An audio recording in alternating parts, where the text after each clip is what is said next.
what about the opposite?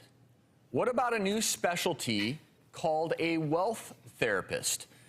That's right, there is now a specific type of therapist who specializes in rich people problems. Because, hey, even the extremely wealthy have issues, right?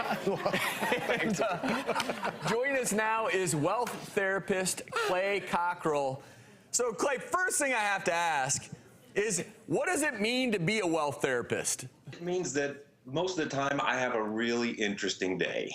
But primarily is I work with people across the spectrum, people with non-wealthy issues, and about half my practice are clients that are what you would call the 1%. What's the average net income of someone you're consulting with? Anytime you get above $10 million, you've got a certain level of problem. But I've got clients that go way above that to $2, $3 billion in the bank. Yeah. So, Clay, I have a question. What's the biggest issue that your wealthy clients have when they come in to see you? Income tax. That's the hard. And how not to pay the most. They're problems of primarily motivation. I go to work, you go to work to make money, to buy food, to care for my family, but if you don't have that problem, you've got to figure out a way of filling your day, finding motivation and making purpose in your life. So that's one of the problems, but there's a whole spectrum of issue that people from this culture are dealing with. What about the one question, to bring it back to overall health, is this idea of you get beyond a certain level of wealth and there is a massive amount of social isolation. And we've talked about how if you're socially isolated, you may not live as long. In fact, there are studies that look at this, and you become so wealthy that your friends can't even hang with you.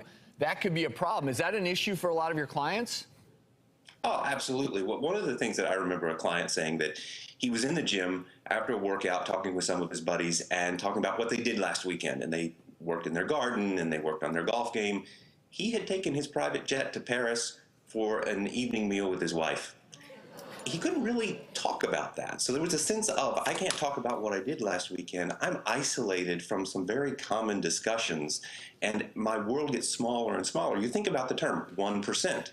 Not a lot of people in that group. Wow. I tell you, if he needs company next time, I'm in. I'm from a Paris trip. Yeah, thank me. By the way, how much do you charge?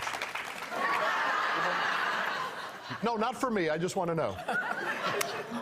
I do have openings on Wednesday, and it's $450 an hour. You're undercharging. You're sounding like my wife, because she said she can say. You're gonna have the same problem as your clients if you keep upping your fee. Stay low. Take half of that fee and donate it to charity. That's what I say. Agreed. Agreed.